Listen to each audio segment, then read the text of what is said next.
दुनिया के तथाकथित चौधरी और खुद को सुपर पावर कहने वाले अमेरिका की वो इनसाइड स्टोरी जिसे सुनकर आपके होश उड़ जाएंगे। इन दिनों व्हाइट हाउस से लेकर पेंटागन तक हर कोने से सिर्फ और सिर्फ ईरान को मटियामेट करने की गीदड़ भभकियां गूंज रही हैं।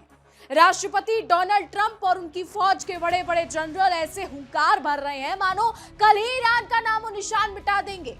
लेकिन ठहरिए, इस शेर की खाल में छिपे सियार का असली सच तो कुछ और ही है। समंदर में खतरनाक कैरियर बैटल ग्रुप भेजने और इजराइल के साथ मिलकर छिटपुट हवाई हमले करने वाले अमेरिका के पैर जमीनी जंग के नाम पर ऐसे कांप रहे हैं मानो काट मार गया। हर देश के फटे में टांग अड़ाने वाला वॉशिंगटन आखिर ईरान के सामने आते ही दुम दबाकर क्यों भाग खड़ा हुआ है? आज खोलेंगे अमेरिका की इस कायरता और खोखली हेकड़ी की पूरी पोल, जिसे छुपाने के लिए ट्रंप प्रशासन दिन रात प्रोपेगेंडा फैला रहा है। नमस्कार, बहुत स्वागत है आपका। विश्व युद्ध देख रहे हैं आप, मैं हूं आपके साथ शिखा ज्ञान।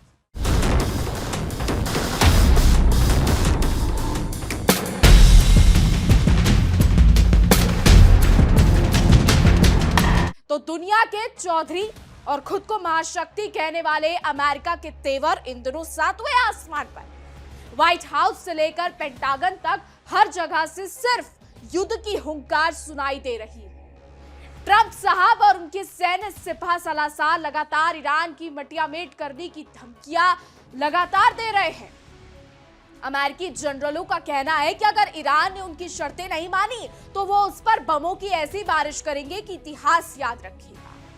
ट्रंप प्रशासन लगातार ईरान के खिलाफ आंखें लाल कर रहा है, लेकिन सच तो यह है कि अमेरिका की ये सारी हेकड़ी सिर्फ हवाई गीदड़ भभकियां देना और असल में मैदान में उतरना दो अलग बातें होती हैं। हवाई हमलों के नाम पर अमेरिका ने पिछले साल और इस साल भी इजराइल के साथ मिलकर ईरान पर कई बमबारी जरूर की, लेकिन जब बात आमने सामने की युद्ध की आई तो वॉशिंगटन के पैर कांपने लगे। अमेरिका ने दुनिया को डराने के लिए मध्य पूर्व में अपने खतरनाक सैनिक और कई समंदर हिला देने वाले कैरियर बैटल ग्रुप भी तैनात कर दिए। ऐसा माहौल बनाया गया मानो कल ही युद्ध शुरू हो जाएगा, लेकिन अंत में ढाक के तीन पात ही रहे। अमेरिका ने ईरान के खिलाफ जमीनी सैन्य कार्रवाई शुरू करने की हिम्मत नहीं दिखाई। और आज सबसे बड़ा सवाल और सबसे सुलगता हुआ सवाल यही है कि हर देश के फटे में टांग अड़ाने वाला अमेरिका ईरान के सामने आकर भी जमीनी जंग से दुम दबाकर क्यों भाग रहा? रक्षा मामलों के विशेषज्ञों का साफ मानना है कि अमेरिका को इस बात का भली भांति एहसास है कि अगर उसने ईरान की धरती पर पैर रखा तो उसे अब बहुत बुरा अंजाम भुगतना पड़ेगा। ईरान कोई छोटा मोटा देश नहीं है जिसे अमेरिका चुटकियों में मसल दे। वॉशिंगटन जानता है कि ये एक ऐसा दलदल साबित होगा जिसमें वो एक बार धंसा तो चाहकर भी बाहर नहीं निकल पाएगा। ये युद्ध सालों साल खिंचेगा और अमेरिकी फौज के लिए नासुर बन जाएगा। और इतनी तबाही के बाद भी इस बात की कोई गारंटी नहीं होगी कि अमेरिका जीत का परचम लहरा पाएगा या नहीं। तो जंग शुरू करना तो ट्रंप के हाथ में है, लेकिन उसे खत्म करना उनके बस की बात नहीं। डोनाल्ड ट्रंप को एक और बड़ा डर सता रहा है और वो है अपने ही घर में थू-थू होने का। जी हाँ, अगर इस जमीनी लड़ाई में अमेरिकी सैनिकों के शव ताबूतों में बंद होकर वापस आने लगे तो ट्रंप प्रशासन का बोरिया बिस्तर गोल होना तय है। अमेरिका की आम जनता पहले से ही इस फिजूल के युद्ध को लेकर ट्रंप सरकार के खून की प्यासी बैठी है।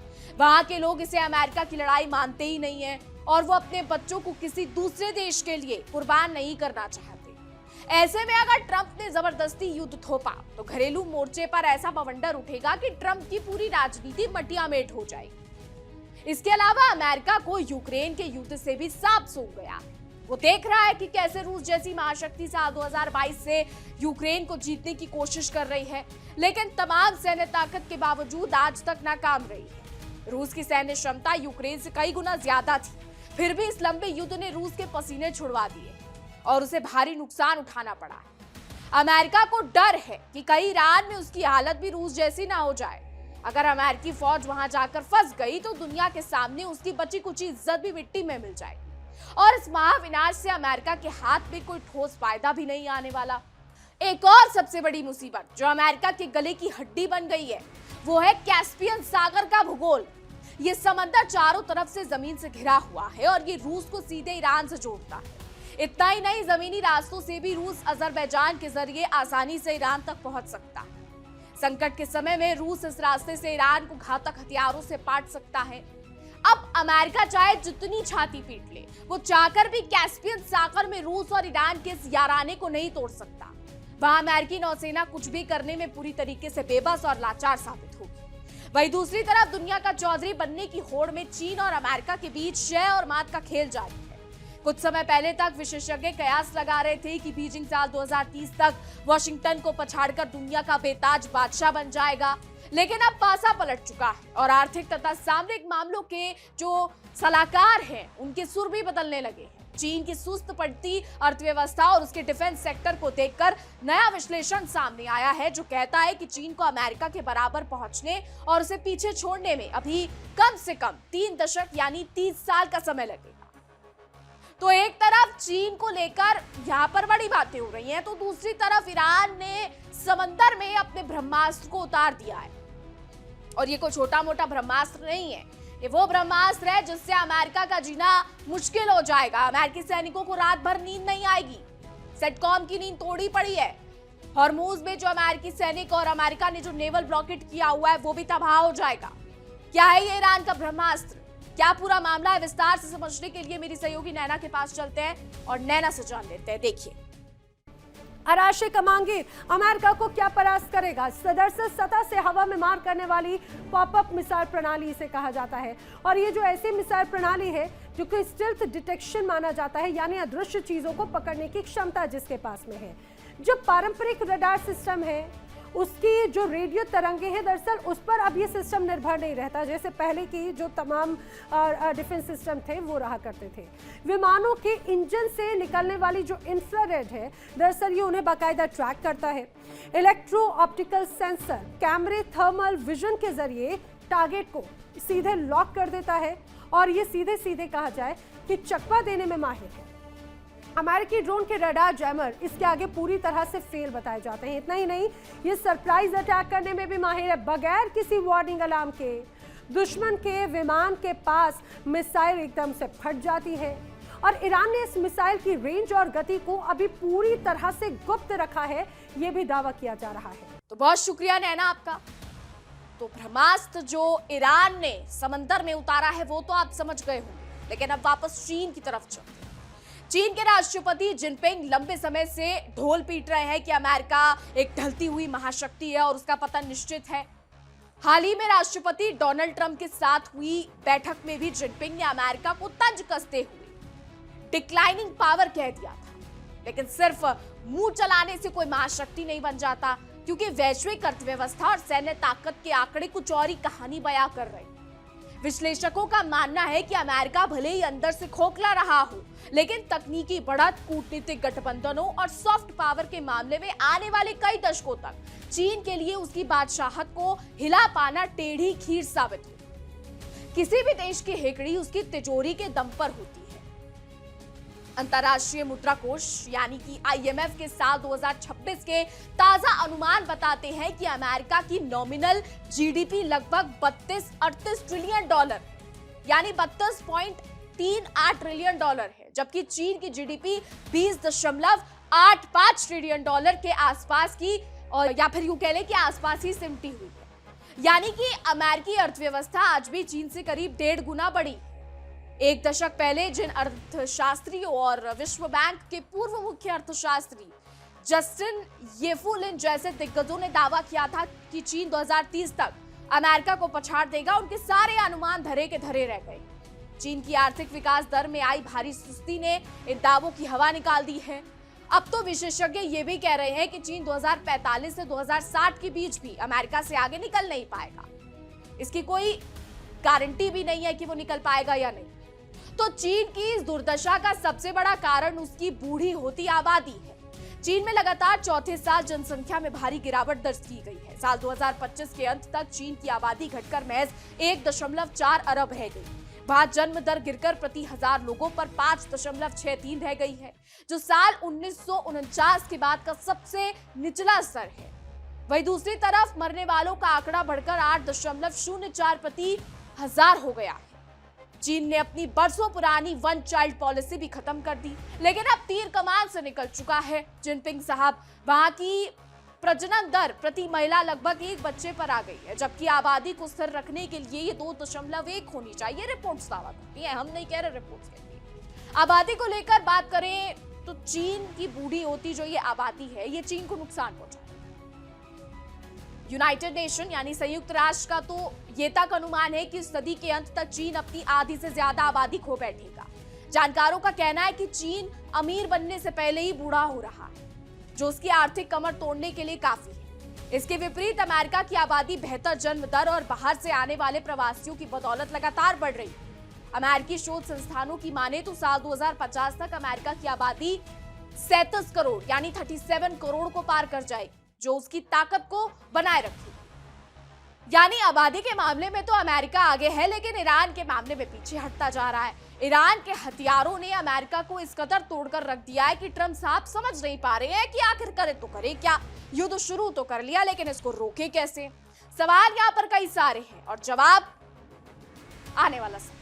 लेकिन फिलहाल ये समझते हैं कि आखिर ईरान के ये हथियार कितने घातक है। बेहतर तरीके से समझने के लिए मेरी सहयोगी नैना के पास चलते हैं और नैना से जानते हैं। देखिए, एक ऐसा एयर डिफेंस सिस्टम जिसका मूवमेंट बहुत ज़्यादा आसान हो जाता है। बहुत सिंपल से मिलिट्री ट्रक, बहुत सिंपल से कोई पिकअप वैन उसमें आसानी से फिट हो जाता है। यानी कि अगर ईरान सोचे कि ये डिफेंस सिस्टम किसी बड़े विशालकाय किसी ये कहा जाए कि कंटेनर में जा रहा हो, ऐसा नहीं है। हो सकता है ईरान किसी ऑटो रिक्शा, किसी पिकअप के साथ में इसे भेज दे और इजराइल या अमेरिका समझ भी नहीं पाए। दूसरी तरफ कैमरा और हाइट की अगर बात करें, दरअसल ये पेड़ों में, ये झाड़ियों में, पहाड़ी गुफाओं में कहीं पर भी आसानी से फिट किया जा सकता है। इससे छुपाया जा सकता है, पेड़ों की ओट में भी इसको छुपाया जा सकता है। अमेरिका और इजराइल ढूंढते रह जाएंगे मिलने से रहा। अदृश्य तैनाती होती है क्योंकि इसकी अमेरिकी जो सैटेलाइट्स हैं उनके लिए बहुत छोटी मूवमेंट जो लॉन्चर्स हैं उनको ढूंढना दरअसल नामुमकिन माना जाता है, और इसी को एक बड़ी ताकत ईरान ने बना लिया। अब हिट एंड रन जो इसकी एक तरह से तकनीक है, वो इसकी बड़ी ताकत है। जैसे ही मिसाइल फायर करती है, सिस्टम अपनी लोकेशन बदल लेता है, एक्टिव हो जाता है, और अमेरिका की जो क्रूज मिसाइल के हमले वो एक तरह से हमले से बेअसर हो जाता है। तो बहुत शुक्रिया नैना आपका। तो इसके अलावा दुनिया के पैसे पर भी अमेरिका की कुंडली मारकर बैठने की आदत अभी नहीं गई। साल 2026 की शुरुआत तक दुनिया के कुल विदेश मुद्रा भंडार का लगभग 57% हिस्सा अमेरिकी डॉलर में ही रखा गया है। अंतरराष्ट्रीय लेन देन की रीढ़ माने जाने वाले स्विफ्ट सिस्टम के जरिए होने वाले आधे से ज्यादा भुगतान भी डॉलर में ही होते हैं। इसके मुकाबले चीन की मुद्रा युआन की औकात विदेशी मुद्रा भंडार में सिर्फ 2% और वैश्विक भुगतान में महज 3% की। यही वजह है कि अमेरिका आज भी दादागिरी दिखाते हुए किसी पर भी आर्थिक प्रतिबंध लगा देता है और चीन तड़प कर रह जाता है। सैन्य साजो सामान के मामले में भी अमेरिका पानी की तरह पैसा बहा रहा है। उसका मौजूदा रक्षा बजट 900 अरब डॉलर से अधिक है और साल 2027 के लिए उसने रिकॉर्ड 1.5 ट्रिलियन डॉलर के रक्षा खर्च का खाका तैयार किया है। इसके उलट चीन का आधिकारिक सैन्य बजट 300 अरब डॉलर से भी कम है। अमेरिका सिर्फ पैसे के दम पर नहीं बल्कि 32 देशों के नेटो गठबंधन के सहारे भी कूदता है। फाइव आइज और नोराड जैसे खुफिया नेटवर्क उसकी ताकत में घी डालने का काम करते हैं। दुनिया के 80 से ज्यादा देशों में अमेरिका ने 800 से ज्यादा सैन्य अड्डे बना रखे हैं, जबकि चीन के पास विदेशों में केवल 2 प्रमुख ठिकाने, विमान वाहक पोत और परमाणु तकनीक में अमेरिका बहुत आगे है। इसलिए शायद चीन पीछे हटता जा रहा है।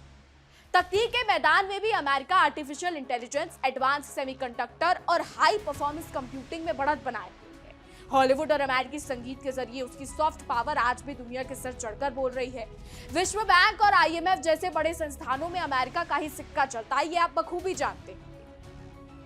अब आप सोच रहे होंगे कि हम अमेरिका की इतनी तारीफें क्यों कर रहे हैं। ये कोई अमेरिका की तारीफ नहीं है, अमेरिका की वो सच्चाई है जो आप सभी को पता होनी चाहिए।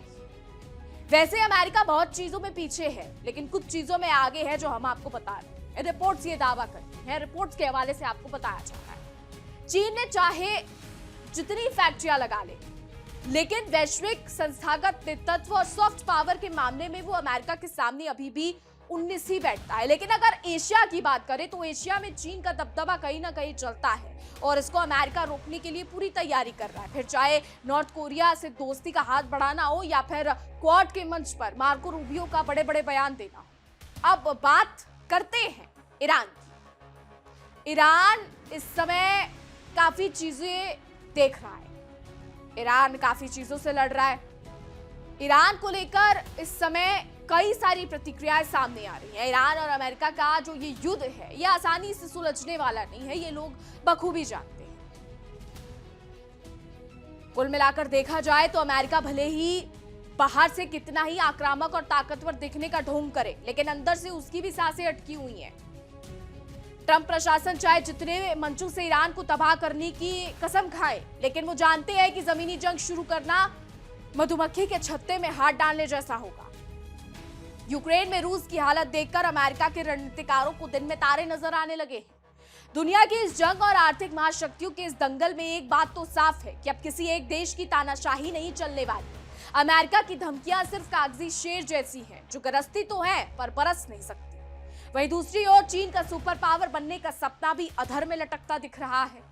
इन सब के बीच भारत अपनी मजबूत आर्थिक नीतियों के दम पर दुनिया में अपना लोहा मनवा रहा है और आने वाले समय में वैश्विक मंच पर भारत की गूंज और दमदार होने वाली है। इस महासंग्राम और कूटनीतिक बिसात पर एक बात शीशे की तरह साफ हो चुकी है कि वॉशिंगटन की दादागिरी का दौर अब ढलने पर है।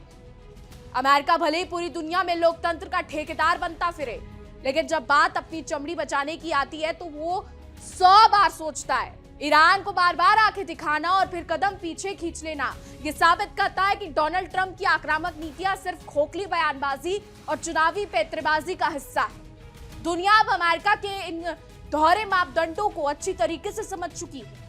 वो केवल कमजोर देशों पर धौंस जमा सकता है, लेकिन जहां सामने से करारा जवाब मिलने का डर हो वहां वो सिर्फ गीदड़ भपकियां देकर ही तसल्ली लेता।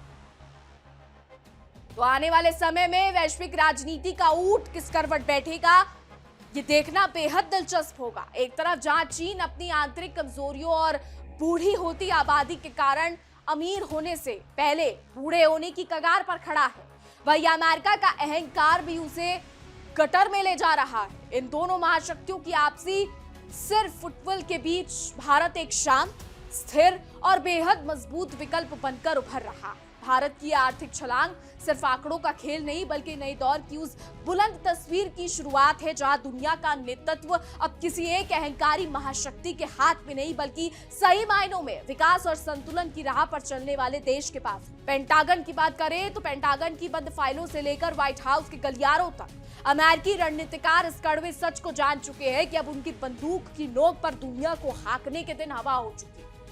ट्रंप साहब चाहे जितने भी आक्रामक भाषण दे ले, हकीकत यही है कि वियतनाम, अफगानिस्तान और इराक में मुंह की खाने के बाद अमेरिकी फौज का हौसला अंदर से डगमगाया हुआ है।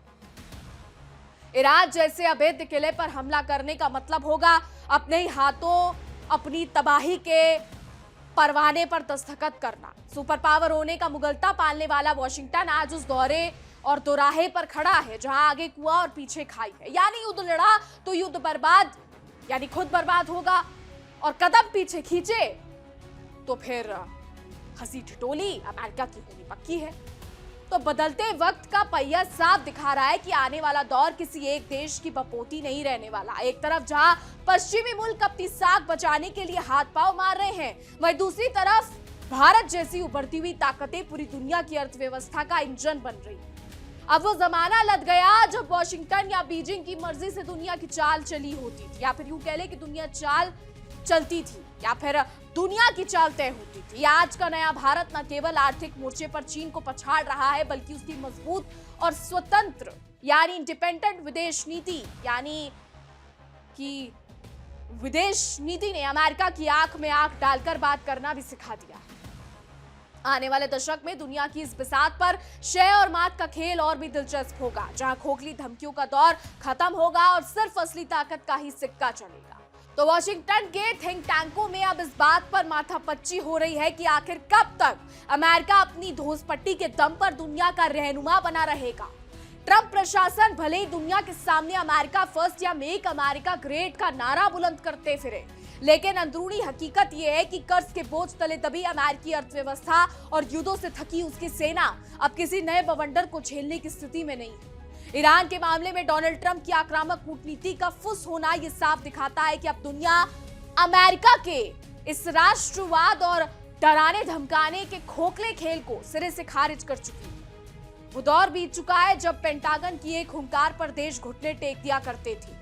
आज के दौर में ताकत का संतुलन पूरी तरीके से बदल चुका है। इस पूरे वैश्विक घटनाक्रम का सबसे बड़ा निचोड़ यही है कि आने वाली सदी एशिया के नाम होने वाली है, जहां बीजिंग और नई दिल्ली के बीच का मुकाबला दुनिया की दिशा तय करेगा। चीन भले ही इस भ्रम में जी रहा हो कि वो अमेरिका की जगह ले लेगा, लेकिन उसकी अपनी आर्थिक जो नीतियां है वो ढलती डेमोग्राफी उसके पैरों की बेड़ियां बन चुकी है। इन सब के बीच भारत बिना किसी हो हल्ले के अपनी ठोस आर्थिक बुनियाद को और बेदाग कूटनीति के सहारे वैश्विक मंच पर ध्रुव तारे की तरह चमक रहा है। अंततः इतिहास गवाह है कि जो महाशक्ति अपनी ताकत के नशे में चूर होकर दूसरों को कुचलने की कोशिश करती है, उसका पतन निश्चित होता है। और आज अमेरिका तथा चीन दोनों इसी कड़वी सच्चाई के मुहाने पर आकर खड़े हो गए हैं। बहरहाल आगे देखना होगा कि क्या होता है। फिलहाल हमारी आज की रिपोर्ट में बस इतना ही। तमाम बड़ी खबरों को जानने के लिए देखते रहिए इंडिया डेली।